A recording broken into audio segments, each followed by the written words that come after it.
правительства Российской Федерации. Мы одни из 11 территориальных органов, федеральных органов исполнительной власти, которые обязаны проводить такие публичные слушания.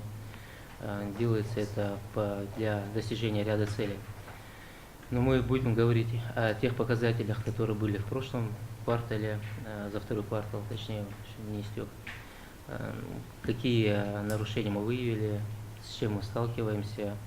И, в принципе, почему мы сегодня собрались, опять же, этот вопрос тоже необходимо обсудить. И сегодняшней еще темой будет обязательно, и в соответствии с распоряжением президента Российской Федерации, мы обязаны ежеквартально и вообще каждый раз, когда попадаем в средства массовой информации на совещание, мы обязаны обсуждать национальный план развития конкуренции, который утвержден в конце прошлого года и является приоритетной задачей для государства в течение 2018, 2019 и 2020 годов. Поэтому некоторые, может, эти слайды уже видели, но мы обязаны еще раз повторить. Порядок тогда будет следующий. Я сегодня вот сейчас зачитаю наши цифры, оценки. То есть нет, сначала этот национальный план расскажу, потом показатели. После этого более подробно по показателям специалисты по направлению выступят. И после этого еще два слайда. Эти два слайда будут касаться комплайнса, который необходимо принять, который необходимо все органы республиканской муниципальной власти принять у себя. Поэтому, если вот из присутствующих, из этих организаций, они лучше там внимательно это все выслушать, потому что это в ближайшее время необходимо будет принять у себя в организациях, чтобы там передали руководству это. Камера немного мешает.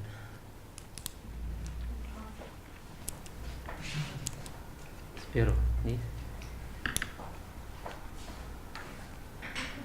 Да. Кстати, основных направлений госполитики по развитию конкуренции. Для оценки состояния конкуренции ФАС России ежегодно правительством мы представляем доклад о состоянии конкуренции. В этом докладе каждый субъект Российской Федерации, он свое место в рейтинге занимает и показывает, как в субъекте осуществляется работа по развитию конкуренции. Наша республика, к сожалению, в первую 50-ку точно никогда не попадает. Вот. И виной этому, в принципе, и в том числе и муниципальное образование, и Министерство ведомства республики, которые не отрабатывают в должной мере в этом направлении. Выводы за 2016-2017 год, последний доклад, который был представлен руководителем ФАС России, он говорит, что ничего в экономике нашей страны не меняется в лучшую сторону. То есть состояние 2016-2017 года об этом говорит.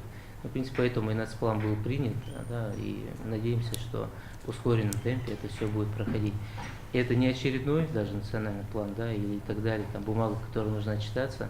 Это очень серьезное внимание уделяется этому вопросу.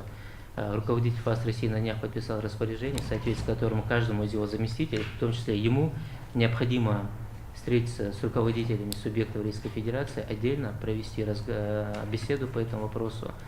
Там ряд докладов будет и, опять же, будут поручения. В принципе, весь пакет ФАС подготовил за субъекты Российской Федерации. Нам, Министерством ведомства, муниципальным образованием, достаточно просто принять у себя, внедрить, поменять название. Но если они их улучшат, конечно, будет значительно лучше. Проблемами развития экономики в докладе были указаны следующие. Это сохранение монополистических тенденций в экономике, капитализация нашей экономики, системные проблемы законодательства в закупках и несовершенство нормативной системы тарифного регулирования. Что касается последнего, тарифного регулирования, то есть сейчас разработан проект закона о тарифном регулировании.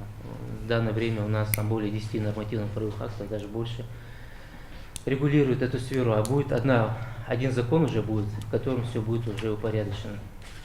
Есть система проблем законодательства в закупках, обязательно в торгах, в том числе на конституционной основе. Есть проблемы, мы все знаем, что есть эти проблемы, есть завышенные требования в документациях. По 223 закону, допустим, о закупках юридическими лицами и госкомпаниями, там более уже 5000 названий закупок придумано, и каждый от себя придумывает и проводит эти торги чисто для профанации. Капитализация российской экономики, опять же, в центральном аппарате разработан проект кодекс таких мероприятий, благодаря которому специалист по борьбе с картелями, либо который задействован в этой сфере, сидя там на Чукотке может там возбуждать дела и выявлять нарушения, которые происходят, допустим, в Калининграде. То есть, не выходя и не вставая с рабочего места, картели сегодня выявляются. Буквально на днях мы возбудили дело сами в отношении компаний, которые осуществляли картельный сговор больше, чем в половине субъектов Российской Федерации. И оборот этих компаний там больше 50 миллиардов рублей. В ближайшее время у нас вот будет рассмотрение, будем это дело рассматривать. Также я имею в виду дистанционно выявленные нарушения. И сохранение госмонополистических тенденций экономики, это мы все знаем, что это ГУПы, МУПы, они не то что не убираются, да, не уходят с конкурентных рынков, их наоборот становится все больше и больше. Соответственно, нас говорят, да, если это государственно, так и относится к этому. Это просто непонятная работа, это отсутствие развития, это отсутствие вообще стимула для руководства, для развития и так далее. И главное отсидеться, взять побольше. К сожалению, это наша сегодняшняя действительность.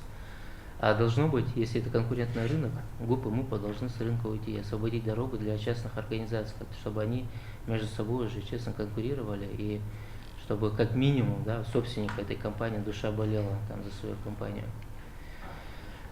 Также на отсутствие развития нашей экономики повлияли экономические санкции. Это вот необходимо принятие взвешенных мер по импортозамещению и легализация параллельного импорта.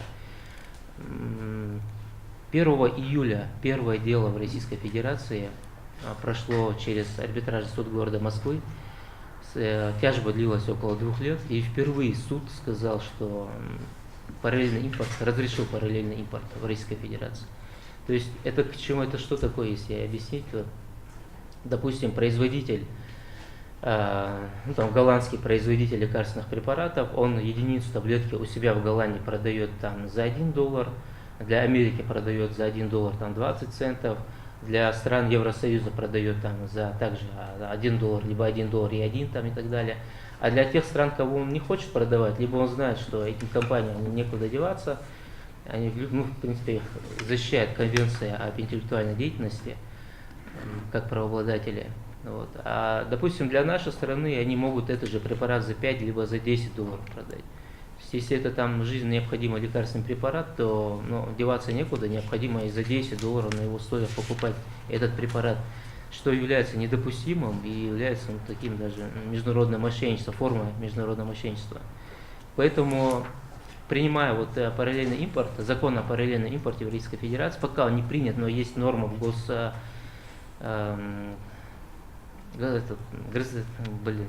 Гражданском кодексе Российской Федерации, о том, что это все-таки возможно. И впервые в России вот эта норма была, в принципе, получается, реализована. И сегодня та компания, которая не хотела по рыночной цене продавать в Российской Федерации, у нее формулу ее лекарственного препарата принудительно изъяли и передали компании, которая работает на этом же рынке в Российской Федерации, и мы будем производить, получается, этот же препарат у себя. Но при этом, опять же, это не означает то, что мы можем просто так продавать лекарственный препарат, получать этот доход. Компания, российская компания, которая получила, да, право на реализацию параллельного импорта, вот, принудительное лицензирование это называется, они все-таки должны будут платить этой компании, правообладателям, но не $10 да, а $1 или $1 20 центов или там $1,5, как рыночную цену так будем оплачивать. В условиях у нас, получается, резервы конкуренции недостаточно задействованы. Об этом на прошедшем Государственном совете под председательством президента Российской Федерации об этом говорили и присутствовали руководители субъектов Российской Федерации. Вот. И госполитика по развитию конкуренции – это ключевая основа государственной политики регулирования рыночной экономики. Без этого у нас развития экономики не будет.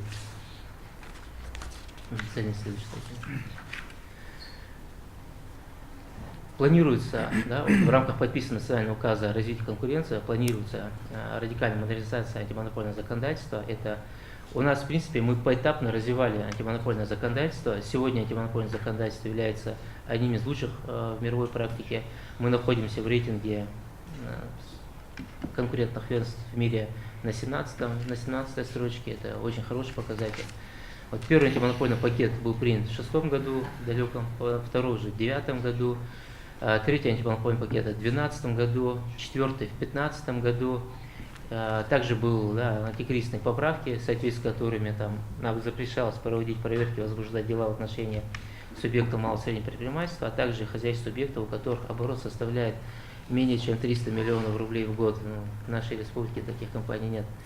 И пятый антимонопольный пакет буквально вчера представлен правительство Российской Федерации, сегодня, не вчера, да, представлен правительство Российской Федерации для обсуждения. Каждый из этих антимонопольных пакетов, он нес в себе революцию в законодательстве. Допустим, когда принимался третий антимонопольный пакет, впервые в практике, да, в нашей практике была реализована норма, когда участники сговора, картельного сговора, тот, кто первый пришел, он освобождается от административной ответственности полностью. То есть тот, кто первый пришел, сообщил о том, что он там вступил в сговор с другой компанией, сообщил, когда это было, при каких обстоятельствах и так далее, вот, ему административный штраф сводился до нуля. А другие компании, которые также приходили до возбуждения дела, это учитывалось как смягчающее обстоятельство. То есть сотрудничество с властью, так называемое. Казалось бы, да, мало будет приходить, да, при нашем менталитете и так далее, но в первый же месяц, когда эта норма была принята, большие государственные корпорации пришли с заявлением, сказали, да, вот мы вступали в картельный сговор, мы больше не хотим его продолжать, мы его расторгаем и сообщаем о тех субъектах, которые были с нами в этом сговоре, реализовывали данное соглашение. И последнее, пятый антимонопольный пакет, это сегодня на торгах участвуют у нас, получается, алгоритмы математические, мы их называем роботами. Они участвуют в торгах, и возбудить в отношении них дело практически невозможно. У нас в прошлом году, в сентябре, была неделя конкуренции Российской Федерации, которая собрала более 50 стран мира, в которых обсуждались эти вопросы, и представитель министра по этим, ну, называется директор, по-моему, агентства конкурентной политики Австрии, он сообщал о том, что у них уже этот закон принят, то есть они борются очень эффективно с теми роботами, которые участвуют на торгах. А в настоящее время в нашем законодательстве, получается, можно возбудить дела только в отношении хозяйственных субъектов, предпринимателей, ну, и физических лиц, которые занимаются предпринимательской деятельностью. А такие неодушевленные лица, как роботы и так далее, возбуждение дел сегодня законодательством не предусмотрено. Но в ближайшее время мы надеемся убрать это, искоренить, и в рамках цифровизации экономики нашей страны мы будем первыми, в принципе, которые свое законодательство, да, подвело на этот уровень. Тем более у нас сейчас создано новое министерство по цифровой, ну, министерство старое, но дали ему новое название, полномочия по цифровой экономике. Реформа контроля надзорной деятельности, ну, из-за которой мы сегодня собрались, она стартовала в 2016 году, и мы концентрируемся на нарушениях, имеющих значение для конкуренции в целом. То есть от мелких дел мы отходим и концентрируем свое внимание на более крупных делах. Снижение административной нагрузки на бизнес, это введение иммунитета для малого бизнеса. Допустим, впервые привлеченный хозяйствующий субъект, малое и среднее предпринимательство, из этой категории они освобождаются от штрафа, вот, и отделываются там первым предупреждением и все. В прошлом году мы это 20, да, 20 хозяйственных субъектов освободили от ответственности по этой схеме. И подготовлен законопроект об отказе от проведения плановых проверок в сфере рекламы и регулирования тарифов. В этой сфере предполагается, что планы проверки ПАС России проводить вообще не будет. Будем реагировать только на жалобы и обращения, ну, плюс если будет поручение прокуратуры. И принят акт правительства Российской Федерации по внедрению рискоориентированного подхода. Эта компания должна быть с оборотом не менее чем 10 миллиардов в год. Для того, чтобы мы включили в плановую проверку, эта компания должна и есть разные уровни рисков, да, и в соответствии с этим уровнем риска мы ставим их в плановую проверку. Вот что я сказал. Да, это категория, то, что утверждены критерии категории рисков, получается, да, периодичность проведения проверки и как это будет происходить, утверждено постановлением правительства. Следующий. И комплайенс, о котором чуть позже, да, к концу мероприятия будем говорить, это система обеспечения соответствия требований антимонопольного законодательства в органах государственной муниципальной власти, а также и у хозяйственных субъектов. Чуть позже об этом более подробно скажем. 16 марта 2016 года Президиум Верховного Суда утвердил обзор по вопросу судебной практики, возникающих при рассмотрении дел о защите конкуренции и дел об административных правонарушениях в указанной сфере. В частности, в указанном обзоре разъясняется, что акт проверки не подлежит оспариванию в судебном порядке. То есть там были такие попытки, мы выходим с проверкой, составляем акт и оспаривание этого акта. Вот. Верховный суд сообщил о том, что он не подлежит обжалованию, так как он не несет за собой никаких последствий для проверяемого субъекта, но только говорит о признаках. Приказ антимонопольного органа о проведении проверки соблюдения антимонопольного законодательства может быть оспорено в арбитражном суде, и предупреждение может быть оспорено в арбитражном суде также. Решение предписания по делу нарушения антимонопольного законодательства подлежит обжалованию только в арбитражном суде. У нас были прецеденты в стране, что и суд общей юрисдикции почему-то принимал к рассмотрению, рассматривал и давал оценку. И факт наличия антиконкурентного соглашения не становится зависимостью от его заключения в виде договора по правилам гражданского правового законодательства, а также не может быть доказано использование совокупности иных мер доказательств. То есть, если сегодня два хоссубъекта сели, это еще Адам Смит, родоначальник рыночной экономики, он говорил, что не бывает так, чтобы два человека, у которых есть бизнес в одной плоскости, в одной сфере, садились за переговоры, проводили так 5 минут и не сговаривались о чем-либо. Поэтому сговоры у нас их достаточно много и очень много, и устный сговор его практически невозможно доказать. Если никто из них не говорит, что был сговор, то необходимо другими методами идти к доказательству. Но сегодня ряд методов таких есть, в принципе, и суды их принимают, также IP-адреса, когда мы выходим, автор файла, рабочее место, и ряд других факторов, там больше 48, по-моему, критериев, по которым можно сговоры доказывать. Следующий.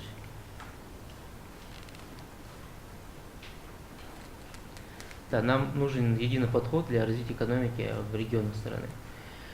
Это в первую очередь для реализации этих мер. Это национальный план развития конкуренции был принят в Российской Федерации. После этого дорожная карта была правительством на федеральном уровне принята. После дорожной карты развития конкуренции в регионах уже во исполнении национального плана были приняты. И необходимо продолжение этой реформы. У нас развитием конкуренции, национальный план развития конкуренции у нас занимается Министерство экономики. И по нашему мнению, недостаточно, далеко недостаточно они внимания этому уделяют. И минимальный набор они приняли, и минимальный набор у нас сегодня реализуется, о чем мы неоднократно говорили. Вот нацплан развития конкуренции указом президента Российской Федерации утвержден в конце 2017 года. Он говорит, документ стратегического планирования. Цель государственной политики – это повышение, в соответствии с ним, удовлетворенности потребителей. Конечная цель должна быть это повышение экономической эффективности и конкурентоспособности, стабильный рост и развитие многоукладной экономики страны. Основные принципы, национальный план, который нам декларирует, это сокращение доли субъектов, учреждаемых или контролируемых государством или муниципальными образованиями в общем количестве субъектов, осуществляющих деятельность на товарных рынках. То есть сегодня в этом же пятом антимонопольном пакете, который внесен в правительство Российской Федерации, эта норма есть, о внесении изменений закона о защите конкуренции. Если его примут, то мы, честно говоря, рассчитывали, что он будет еще в четвертом антимонопольном пакете принят. Но если его примут, то органы государственной муниципальной власти им будет выставлен запрет на создание новых ГУПов, МУПов на тех рынках, в которых есть конкуренция. То есть без согласия антимонопольного органа создание учреждений этих организаций будет невозможно.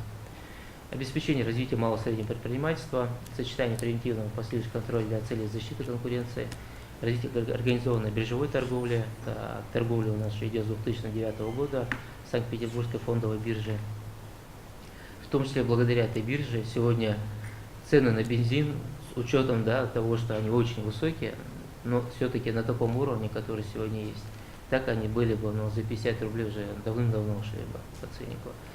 Получается здесь не менее чем 20% от производимой продукции, в том числе для нефтяных компаний, установлена обязанность, чтобы они на свободном рынке продавали это топливо. Поэтому у нас, получается, более мелкие хозяйственные субъекты покупают себе и перепродают их, покупая их на рынке. То есть не диктат цен сегодня, оно возможно, но не настолько, как было раньше, благодаря этой бирже. Внедрение рискоориентированного подхода в деятельность органов государственного контроля, то есть просто так выходить проверять, а также для органов государственной муниципальной власти, которые осуществляют контрольно-надзорные действия, будет невозможно. И это, правда, сказать, что с 2016 года уже идет реформа этой деятельности. Если хоссубъект вообще не нарушает, то просто так выйти к ним проверить будет практически невозможно ни для кого. Если есть нарушение, то оно, получается, в такую группу риска попадает, и в отношении них можно будет проводить проверки. То есть добросовестный бизнес сегодня государство пытается спасти. Совершенствование антимонопольного регулирования в условиях развития цифровой экономики и глобализации. Что сказал, пятый антимонопольный пакет. До 2020 года, что необходимо сделать, да, ключевые показатели, это снижение количества нарушений законодательства не менее чем в 2 раза. Честно говоря, не знаю, как этого достичь пока, но у нас нарушение только увеличивается, к сожалению. В последний год оно еще больше стало. Если брать сопоставимый период прошлого года, то это на 15%, думаю, рост идет выявленных нарушений. Увеличение доли госзакупок, участие которых является только субъект малого предпринимательства, социально ориентированной коммерческой организации не меньше, чем 2 раза по сравнению с 2017 годом. И обеспечение во всех отраслях экономики, за исключением сферы естественной монополии, присутствует не менее чем 3 субъектов и не меньше чем один из которых будет частным бизнесом. Это для того, чтобы рынки открывались, для того, чтобы доступ, государство давало доступ этим субъектам. Приоритетные отрасли, в которых планируется развитие конкуренции, это получается всем ответственным федеральным министерствам, которые ответственны за развитие этих отраслей, им тоже дано поручение, они должны у себя разработать дорожную карту и программу развития конкуренции у себя и спустить их вниз своим территориальным органам, если они у них имеются в субъектах Российской Федерации. Основные поручения правительства, данные в рамках национального плана, это утвердить планы мероприятий по развитию конкуренции на 18-20 годы в отраслях экономики Российской Федерации с определением перечня ключевых показателей. И утвердить план мероприятий по переходу отдельных сфер естественной монополии на состояние естественной монополии, да, и состояние конкурентного рынка. Более 20 уже сегодня нормативно-правовых актов правительства Российской Федерации подготовлено и ждет своего утверждения. Некоторые уже утверждены в целях реализации нацплана. Генпрокуратуре дается поручение обеспечить координацию деятельности правоохранительных органов в целях предупреждения пресечения картелей. И мы уже видим эту активизацию. Там, в Генеральной прокуратуре уже создана комиссия, они периодически заседают, и их работа уже известна. В том числе их работа является выезд и проведение проверки нашего Министерства строительства и Министерства финансов, который был проведен пару месяцев назад. Органам власти субъекта Российской Федерации необходимо активизировать работу по развитию конкуренции, в том числе на основе стандарта развития конкуренции, который был принят ранее и который у нас, как я сказал, в сфере ответственности Министерства экономики находится. Вот. Просто так, просто так не исполнять и так далее, план не получится, необходимо исполнять, и будут, я думаю, рейтинги, и наказанные лица будут, кто не хочет в этой сфере работать. А работа в этой сфере предполагает развитие экономики нашей республики. В Общественной палате предложить создание совещательного органа по развитию конкуренции на базе общественных ассоциативных советов ФАС России во всех субъектах. У нас ОКС есть. Вот, если есть кто желающий из общественной организации, могут в него вступить и написать заявление, и мы попробуем туда включить. И Национальному совету при президенте Российской Федерации по профессиональным квалификациям, да, необходимо рассмотреть возможность создания совета профессиональных квалификаций в сфере конкурентного права и разработки соответствующих профессиональных стандартов. Здесь то же самое, уже есть предложение, уже есть документ, который в окончательном виде сформирован. Вот, в связи с выборами и утверждением нового правительства это все приостановило свою работу, но в ближайшее время, надеемся, тоже будет все принято. Минобру – это рассмотреть возможность включения в номенклатуру специальных научных работников отдельной специализации, специальность конкурентное право. Да. Сегодня нет специальности конкурентное право, поэтому это такая небольшая загвоздка для того, чтобы внедрить ее в вузах, кафедрах, да, с юридическим уклоном. Поэтому с принятием этой специальности, надеемся, что эта норма будет преодолена. Для достижения этой цели необходим принять ряд законодательств, что уже разработано есть, что разработано уже реформирование закона естественной монополии, 5-й антимонопольный пакет, федеральный закон о государственной регулировании тарифов, законодательство закрепления антимонопольного комплайенса и ограничения создания тарифных предприятий на конкурентных рынках. В целях развития защиты конкуренции необходимо обеспечить синергию законодательной, исполнительной, судебной власти, федеральных, региональных, муниципальных властей, а также институтов гражданского общества. Если все вместе не будем этого делать, то не будет у нас развития экономики. А для того, чтобы эту синергию обеспечить, мы вот пытаемся, да, там, согласование находимся у нас поставить первый в мире памятник развития конкуренции, добросовестной конкуренции, который будет также указывать на синергию всех этих ветвей власти, общества, а также бизнеса. Это по докладу все. И сейчас я тогда зачитаю коротко о нашей деятельности за третий квартал. В рамках осуществления контроля в сфере закупок товаров, работ, услуг для обеспечения государственных муниципальных нужд Ингушского фас России за первый и второй квартал 2018 года рассмотрены жалобы и приняты меры по ним. А конкретно о них вот сейчас нам Халмурзиев Магомед расскажет, ведущий специалист-эксперт Ингушского фас России. Второй квартал 2018 года рассмотрено 153 жалоб участников закупок, из которых 20 возвращены в связи с их несоответствием требованиям закона о контрактной системе. 12 жалоб отозваны заявителями. По существу было рассмотрено на заседании комиссии Ингушского фас России 121 жалоба. Из рассмотренных по существу жалоб 3 жалобы поданы на действия федеральных заказчиков, 113 жалоб поданы на действия заказчиков Республики Ингушетия, 5 жалоб на действия муниципальных заказчиков Республики. Всего за отчетный период 2018 года признано обоснованным 25 жалоб участников закупок. За 2018 год по результатам рассмотрения жалоб Ингушского фас России выдано 34 предписания. Типовыми нарушениями явились такие нарушения, как нарушение в части размещения информации в единой информационной системе, нарушение порядка выбора способа определения поставщика, нарушение порядка отбора участников закупок, нарушение в части установления требований документации о закупке, влекущих ограничения количества участников закупки и так далее. Одним из направлений по контролю соблюдения федерального закона от 05.04.13 года закона о контрактной системе является проведение плановых и неплановых проверок. За 2018 год, отчетный период, Ингушского фас России проведена 1 плановая проверка и 6 неплановых проверок, не включая внеплановые проверки, проведенные при рассмотрении жалоб участников закупок. В результате проведенных внеплановых проверок проверены 143 закупки. Выявлено 78 закупок с нарушением законодательства о контрактной системе. За 2018 год в Ингушский фас России также поступило 3 обращения заказчика о внесении сведений об участниках закупок в реестр недобросовестных поставщиков, на основании 2 обращений, которых хозсубъекты были внесены в реестр. Также рассмотрим одну из жалоб на действия заказчика и уполномоченного органа при проведении закупок товаров, работ, услуг, которая поступала в Ингушский фас. В Ингушский фас поступила жалоба от общества с ограниченной ответственностью «Страж». Это компания охранной деятельности на действия заказчика государственного бюджетного учреждения Республиканский онкологический диспансер и уполномоченного органа Министерства финансов Республики Ингушетия.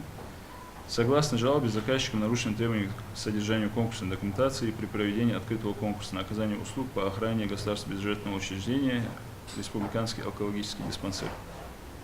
Комиссией при осуществлении неплановой проверки было установлено следующее. В соответствии с пунктом 1 части 1 статьи 31 Закона о контрактной системе, при осуществлении закупки заказчик устанавливает единые требования к участникам закупки, в том числе соответствие требованиям, установленным в соответствии с законодательством Российской Федерации, к лицам, осуществляющим поставку товара, выполнение работ, оказание услуг, являющихся объектом закупки. На основании пункта 32 части 1 статьи 12 Федерального закона от 4 мая 2011 года 99 ФЗ о лицензировании отдельных видов деятельности, частная охранная деятельность подлежит лицензированию. В связи с чем заказчиком было установлено требование о наличии лицензии на охранную деятельность. Аналогичное требование о наличии лицензии заказчиком также установлено в техническом задании в позиции требования к исполнителю. В силу пункта 7 статьи 3 Закона о частной детективной и охранной деятельности Российской Федерации в целях охраны разрешается предоставление следующих видов услуг по охране объектов, имущества, а также обеспечению объектного и пропускного режима на объектах, в отношении которых установлены обязательные для выполнения требования к антитеррористической защищенности. Постановлением правительства РФ от 13 января 2017 года номер 8 об утверждении требований к антитеррористической защищенности объектов Министерства здравоохранения Российской Федерации и объектов, относящихся к сфере деятельности Министерства здравоохранения Российской Федерации и формы паспорта безопасности этих объектов, утверждены требования к антитеррористической защищенности объектов Министерства здравоохранения и объектов, относящихся к сфере деятельности Министерства здравоохранения Российской Федерации. Так, согласно части 5 раздела 2 постановления правительства номер 8, в целях установления дифференцированных требований к обеспечению антитеррористической защищенности объектов с учетом степени угрозы совершения антитеррористических актов и возможных последствий ее совершения, приводится их категорирование. Частью 12 постановления правительства номер 8 установлено, что с учетом степени угрозы совершения террористического акта и возможных последствий его совершения устанавливаются 3 категории объектов. Первая, вторая и третья. Так, согласно данного постановления, государственное бюджетное учреждение онкологический центр подпадает под первую категорию объектов охраны. Что также председателем антитеррористической комиссии Республики Ингушетия, главой Республики Ингушетия Юзбеком Андреевичем Евкуровым 16 января 2018 года утвержден список объектов вероятно террористических устремлений, расположенных на территории республики, в соответствии с которым онкологический центр присвоен первой категории.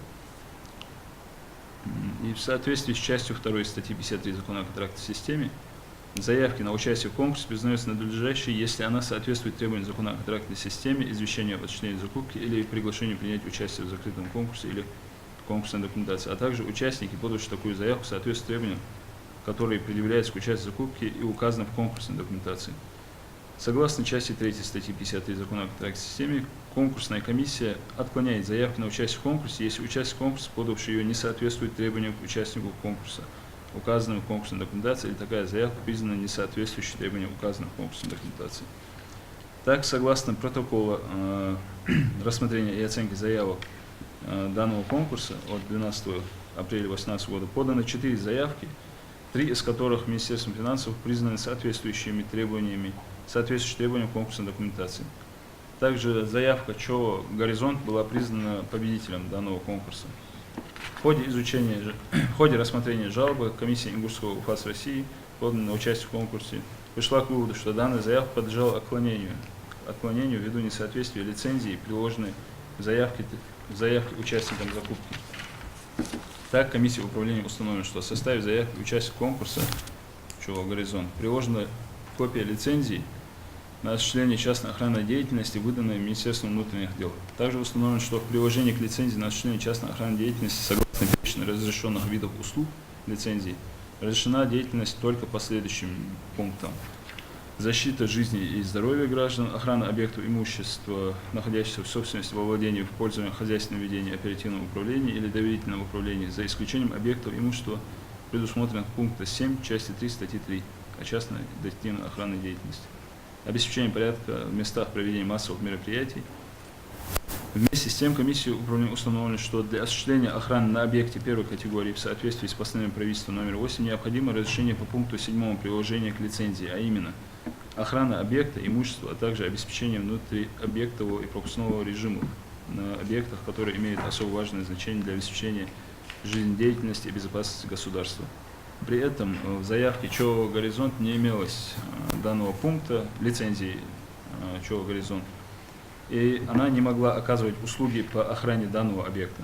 Таким образом, комиссия уполномоченного органа Министерства финансов, заявка «Горизонт» была неправомерно признана соответствующей требованиям конкурсной документации и признана победителем данного конкурса, на основании чего Ингушским УФАС было выдано предписание о удостоверении нарушения, которое было исполнено в срок. На этом все.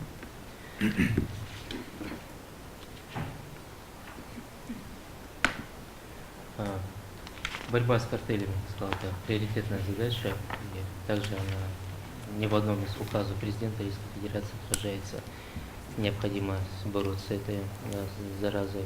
Если бы, допустим, по оценочным суждениям, если сегодня не было бы картельных сговоров Российской Федерации, то цены на продовольствие, на продукты, работы и услуги у нас были бы от 10 до 95% ниже, чем существует сегодня на рынке. И картели – это самая главная угроза, одна из самых главных угроз для экономики страны. По картелю у нас Елизавета Дурбекова, специалист-эксперт управления, она более подробно расскажет. Она у нас главный борец с картелями в республике. Тема доклада – это борьба с антиконкурентными соглашениями и картелями. Но картель – это и есть антиконкурентные соглашения, просто это один из видов. И антиконкурентные соглашения, они очень распространены в России, и у нас в республике тоже. Они заключаются между организациями, и когда они заключаются между организациями, они называются картелями. Но также антиконкурентные соглашения могут заключаться представителями государственной власти, органами власти. администрациями местными, что, по моему мнению, это еще хуже, потому что эти субъекты, органы власти, они как раз таки должны поддерживать конкуренцию, а не наносить ущерб экономике.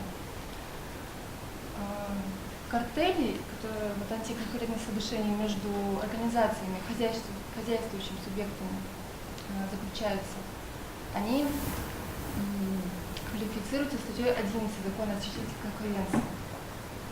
А антиконкурентные соглашения, которые заключают представители органов власти, квалифицируются статьей 16. Но что такое соглашение? Это договоренность в устной форме или в письменной форме, которая содержится в документе. В основном соглашения, они в устной форме заключаются. И, конечно же, выявить соглашение, а тем более доказать их, бывает трудно. Хотя есть много признаков, но их трудно, потому что они устно заключаются. Вот. Ну, картели, которые вот, антиконкурентные соглашения между хозяйствующими субъектами заключаются, как я уже сказала, заключаются статьей 11. Вот. Согласно статье 11, такие картели приводят к установлению или поддержанию цен, скидок, надбавок, наценок, приводят к повышению, снижению или поддержанию цен на торгах, могут привести к разделу товарного рынка по территориальному принципу, по объему продажи или покупки товаров, по ассортименту реализуемых товаров, либо по составу продавцов или покупателей. Также картели приводят к сокращению или прекращению производства товаров и приводят к отказу от заключения договора с определенными продавцами или покупателями. Ну, например, два хозяйствующих субъекта участвуют в торгах, ну, несколько хозяйствующих субъектов участвуют в торгах, там из них, например, двое заключают соглашение и помогают друг другу, чтобы получить контракт по наиболее выгодной цене. То есть это мнимая конкуренция. И это наносит ущерб экономике. Это все-таки государственные деньги, которые нужно экономить. Например, во втором квартале 2018 года, в этом году, мы возбудили дело по 11 статье в отношении двух фирм московских, которые заключили устное картельное соглашение и привели к поддержанию цен на аукционах в электронной форме. Аукционов было много, более 100, и они по каждому аукциону получили контракт по начальной максимальной цене или же снизив цену на 0,5% или на 1%. То есть они оба выходили на торги, эти два хозяйственных субъекта, но не конкурировали между собой. Что касается антиконкурентных соглашений, которые заключают представители органов власти, также запрещены статья 16. Как гласит статья 16, то запрещаются соглашения между федеральными органами исполнительной власти, органами государственной власти, субъекта Российской Федерации, органами местного самоуправления, иными осуществляющими функцию указанных органов, органами и организациями, а также государственными небюджетными фондами, Центральным банком Российской Федерации, между ними и хозяйствующими субъектами. Если такие соглашения приводят к недопущению, устранению ограничений конкуренции, тогда это нарушение. И подобные нарушения приводят к существенный вред здоровым конкурентным отношениям. ФАС России, работа ФАС России по предотвращению и пресечению антиконкурентного вмешательства органов власти в рынке является составной частью работы всего государственного аппарата по решению таких задач, как борьба с коррупцией, снятие административных барьеров, поддержка предпринимательства. И такие соглашения, они сводят на нет работу естественных рыночных регуляторов и влекут за собой ряд последствий. Это как искусственный рост цен, сокращение ассортимента товара, отсутствие у хозяйствующих субъектов мотивов для развития, создание барьеров для входа на рынок новых участников, не направлено на ущемление интересов потребителей и извлечение несправедливых сверхприбылей. И самое важное это то, что такие соглашения имеют признаки коррупции, поэтому они запрещены в большинстве стран мира и признаются главным врагом конкуренции. В этом году по статье 16 мы возбудили и рассмотрели 3 дела по отношению 2 исполнительных органов государственной власти и 3 хозяйствующих субъектов. Хочу привести пример. На рынке строительства, вот в основном эти соглашения заключаются на рынке строительства, строят дома, объекты, дороги, ремонтируют. И нарушение выразилось в том, что орган власти заключил контракт государственный с хозяйствующим субъектом на большую сумму по начальной максимальной цене. При этом не провели торги, то есть не было конкурентной процедуры закупок. И это ограничивает права других хозяйствующих субъектов, которые могли бы также, имели бы возможность участвовать в торгах и, возможно, получить этот контракт, а уж тем более снизив начальную максимальную цену. Ну и что последнее я хочу сказать, что органам власти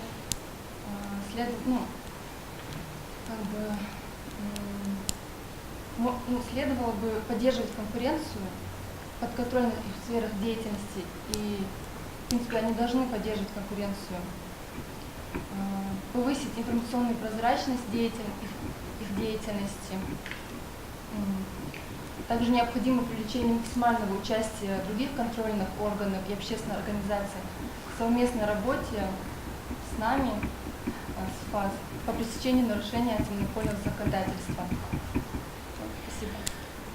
Эти сговоры, они очень частые в стране и в нашей республике. Мы все это знаем, живем в этой республике очень много. И когда они эти сговоры не осуществляют и заключают эти договора, они не учитывают то, что штрафные санкции могут превысить в разы их доход. По итогам прошлого года нами вынесено постановление на наложение административных штрафов на сумму где-то 198 миллионов рублей. Уже в этом году из-за картельных соглашений у нас уже порядка где-то 15 миллионов будет совместно с этим, то что нет, даже больше будет. Больше 20 миллионов, уже дела рассмотрены, штрафы будут составлять больше 20 миллионов. Поэтому этот момент они не учитывают, когда это осуществляют. Потом, когда осуществляется сговор. Потом бывает, 2 компании, они выходят на торги, я узнал, что мой сосед тоже участвует в торгах, прихожу к нему, говорю, давай участвовать не буду, с тобой соревноваться не буду в цене, ты меня на субподряд возьми, я допустим, фундамент буду заливать, у меня бетонная работа, а все остальное сам. Они соглашаются на этом, заключают, потом участвует, я не делал вообще никаких шагов, он участвует по максимальной цене, забирает этот аукцион, после этого берет меня субподряд и начинает мне за это платить. Когда это происходит, нам Росфинмониторинг сообщает, орган финансовой разведки сообщает о том, что были торги, участвовали, не соревновались, но потом начали взаимодействовать при реализации исполнения этого госконтракта. В Чечне, я знаю, уже в этом году 3 таких дела возбуждено по материалам Росфинмониторинга. Так глупо работать, честно говоря. И либо заказчик сидит у себя в министерстве каком-нибудь, разрабатывает документацию, делает тут же заявку за участника, со своего IP-адреса подает документацию, публикует как заказчик, ЭЦП участника сюда же в компьютер вставляет и публикует заявку от участника, потом торгуются и заключает контракт, сидя за этим же компьютером. Все, весь спектр сговора уже есть. Да, это формально, но это железным доказательством, я думаю, в суде. И у нас, в принципе, уже есть такое дело в отношении одного из министерств. В ближайшее время его возбудим, после того, как мы ряд процедур пройдем по нему, необходимых. И по сумме административных штрафов, по административным делам, у нас ответственный специалист управления Тащиев Михаил, сколько штрафов наложено, каких сфер они касаются и так далее, может сообщить. Управление Федеральной антимонопольной службы Республики Ингушетия за второй квартал 2018 года вынесли 289 постановлений на общую сумму 8 миллионов 468 тысяч. Из них оплачено на 657 тысяч. Понятие особенного административного правонарушения. В соответствии со статьей 2.1 Кодекса административных правонарушений Российской Федерации административным правонарушением признается противоправное виновное действие, бездействие физического или юридического лица, за которое настоящим кодексом или законным субъектом Российской Федерации об административном правонарушении установлена административная ответственность. Юридический анализ понятия правонарушения в целом и административного в частности позволяет выявлять наиболее общие существенные признаки, которые свойственны любому правонарушению. Административном праве основным признаком административного правонарушения является общественный вред, общественная опасность, противоправное деяние, вина, установленная законодательная возможность. Применение административного наказания, административная наказуемость. К примеру, прокуратура республики с участием Управления Федеральной антимонопольной службы по республике Ингушетия проведена проверка соблюдения государственным бюджетом учреждений Республиканской клинической предприятия Центр законодательства контрактной системы в сфере закупки товаров, работ, услуг для обеспечения государственной и муниципальной нужд. В ходе проверки выявлено нарушение закона о контрактной системе действия должностного лица ГБУ РКПЦ. В части утверждения аукционной документации, заключения договоров с превышением лимитов, заключение договоров без проведения конкурентных торгов, определение поставщика, подрядчика, исполнителя нарушениями срока и порядка оплаты товаров. Частные нарушения, вот именно такие, в связи с чем в отношении должностного лица ГБУ РКПЦ были возбуждены дела об административном правонарушении. По итогам рассмотрения вынесено постановление о наложении административного штрафа на общую сумму 230 тысяч рублей. Также управление привело к административной ответственности должностного лица государственного бюджетного учреждения Детская республиканская клиническая больница, ответственна за утверждение аукционной документации, не соответствует требованиям федерального закона 44. По итогам рассмотрения жалоб общество с ограниченной ответственностью «Бизнес-Юг» на неправомерное, по его мнению, действие, бездействие государственного бюджетного учреждения здравоохранения детской клинической больницы и уполномоченного органа при проведении процедуры закупок способом электронного аукциона, выразившись в утверждении аукционной документации, не соответствует требованиям закона о контрактной системе. В связи с чем в отношении должностного лица ГБУ ТРКБ были возбуждены дела об административном правонарушении. По итогам рассмотрения вынесено постановление о наложении административного штрафа на общую сумму 78 тысяч рублей. Часто мы встречаемся еще с такими нарушениями, также ответственность привлекает за непредставление или несвоевременное представление информации антимонопольного органа. Каждый раз, когда мы возбуждаем дела, мы направляем запрос для установления виновного должностного лица в совершении административного правонарушения. И каждый раз запрашиваемая информация в срок не предоставляется. Они это ссылаются на то, что либо сотрудник ушел в отпуск, либо начальство, где не отписало им. Но в связи с этим статья 19.8 Кодекса административных правонарушений не предоставление ходатайств, уведомления, заявления, сведений, информации Федерального антимонопольного органа, его территориальные органы, естественного монополии органы уполномоченной в области экспорта контроля. Суть заключается в том, что если срок уведомления не представляется, то за это уже штрафуется. По части 19.8 статьи 5.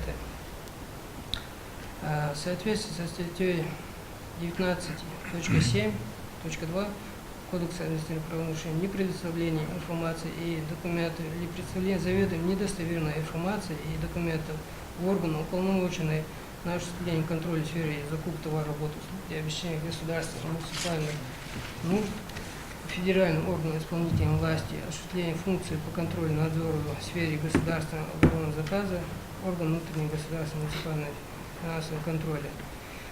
Например, в ходе контрольных мероприятий по проверке соблюдения требований закона о контрактной системе специалисты антимонопольного ведомства запросили у ГБУЗ РКПЦ информацию, в числе которых был реестр договоров при вложении самих контрактов при осуществлении закупок в 2017 году.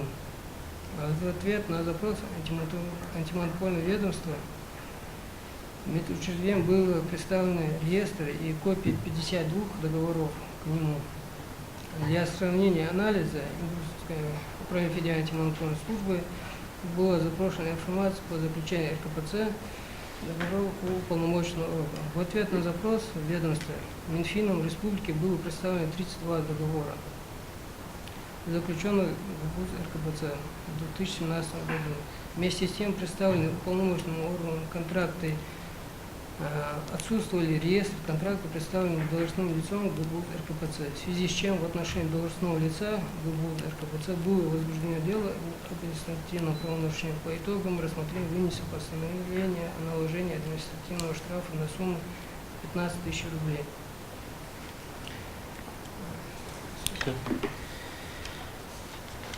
Мы сами по госзаказу, допустим, проверяем планово, имеем право проверять только федеральные органы исполнительной власти. Мы, в принципе, проверяем, считаю, что достаточно эффективно проверяем. Чтобы из десяток нарушений не выявлено, не было ни одного федерального органа исполнительной власти, из которых пока что мы проверили, в том числе и военных учреждений. Вот. А региональные заказчики, региональные учреждения и муниципальные мы только начинаем проверять и проверяем из прокуратуры совместно, то есть как привлеченные специалисты.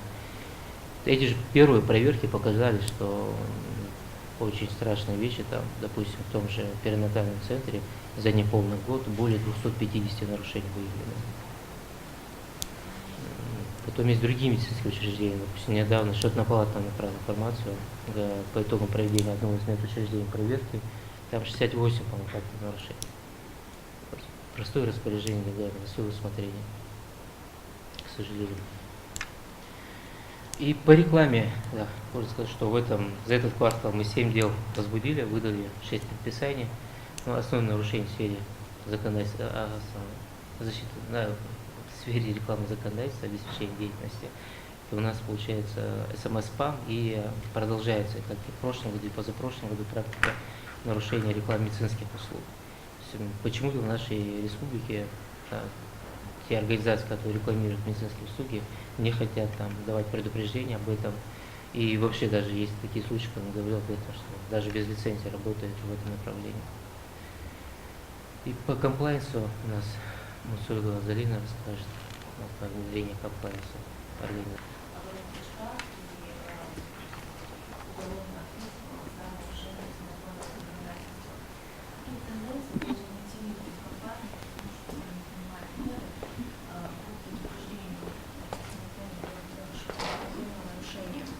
Одним из инструментов предупреждения и снижения антимонопольных рисков для компаний является разработка и внедрение антимонопольного комплайенса. Антимонопольный комплайенс – это система внутрикорпоративных правил для компаний в целях предупреждения нарушения антимонопольного законодательства. Целью внедрения такого инструмента для компании является снижение вероятности антимонопольного нарушения посредством снижения риска произвола исполнителя и, как следствие, риска применения антимонопольных санкций к юридическому лицу. Комплайенс представляет собой, как правило, корпоративную программу по соблюдению антимонопольного законодательства и может включать следующие элементы.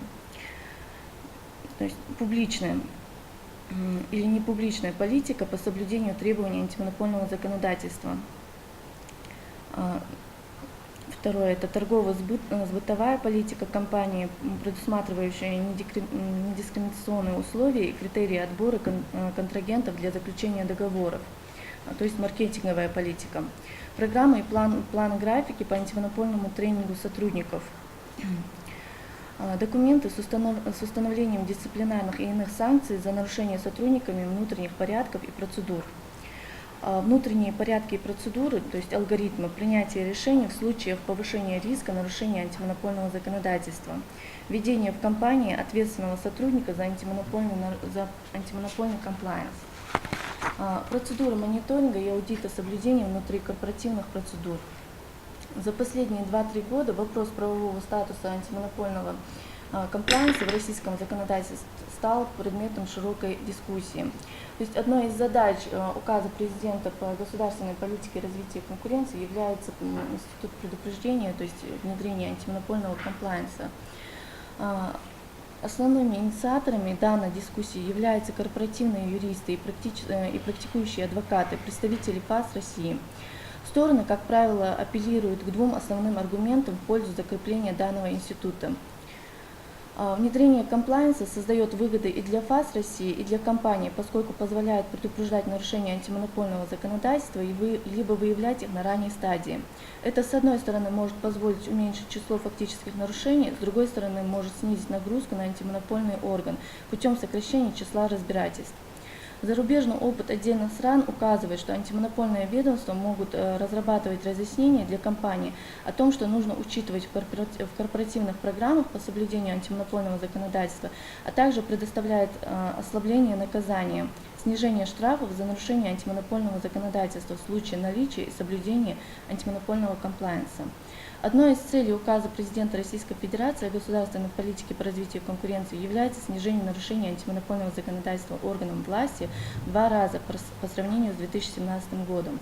Для реализации этой цели ведомство разрабатывает методические рекомендации внедрения антимонопольного комплаенса на региональном и муниципальном уровне. Стоит напомнить, что антимонопольный комплаенс – это система предупреждения нарушений. Внедрение такого механизма позволит сократить правонарушения и выполнить задачу указа.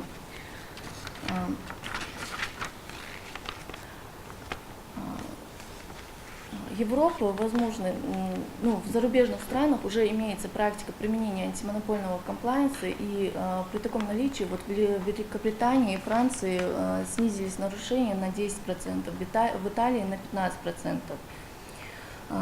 США и ЕС, Еврокомиссия, сознательно отказались от использования антимонопольного комплаенса в качестве основания для снижения размера штрафа.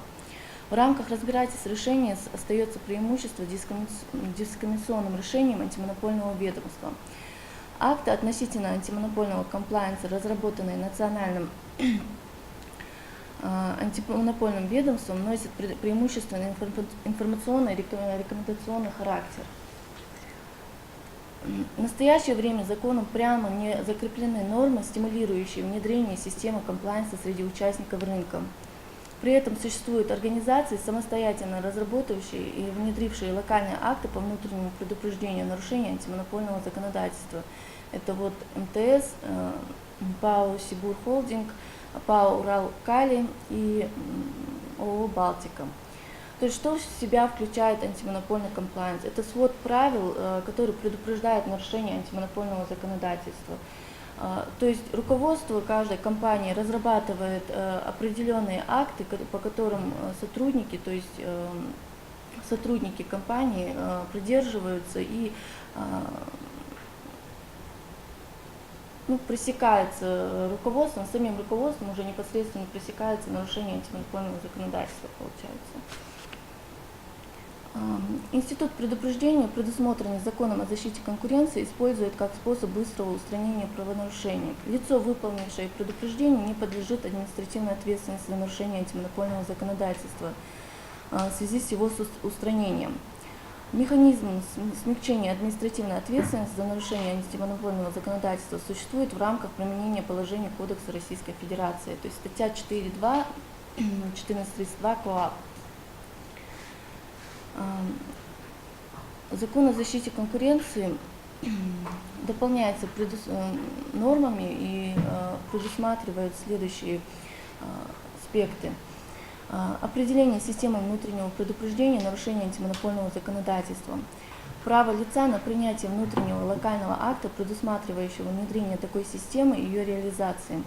Требования к содержанию такого локального акта. Порядок обеспечения публичности локального акта.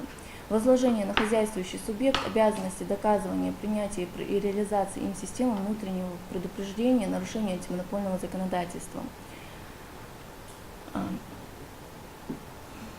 Включение в закон о защите конкуренции нормы, обязывающие комиссии антимонопольного органа включать в решение по делу о нарушении антимонопольного законодательства вывод о наличии или отсутствии оснований для применения их к хозяйствующему субъекту положение смягчения административного наказания не соответствует предмету реализования закона о защите конкуренции.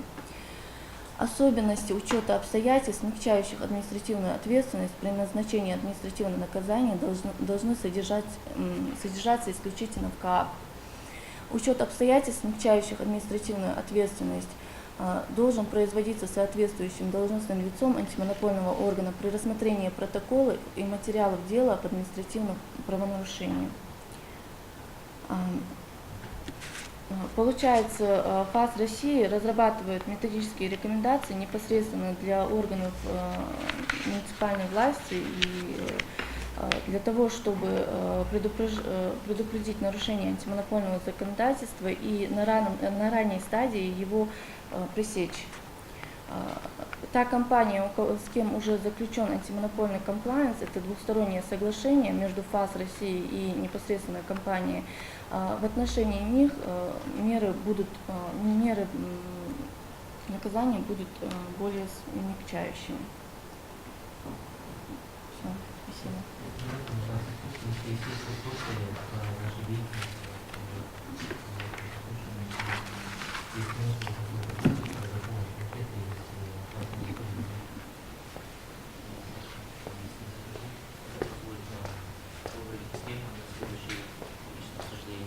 Более интересную тему выбрали, соответственно, можно не сообщить.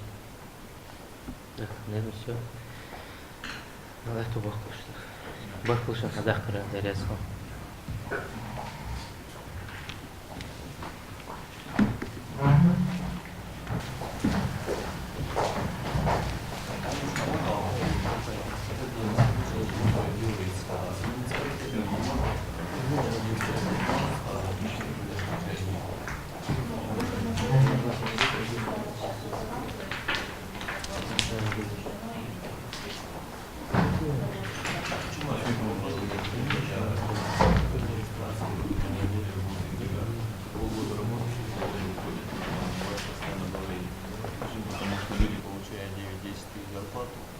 Сейчас МРОД подняли, никто не хочет работать.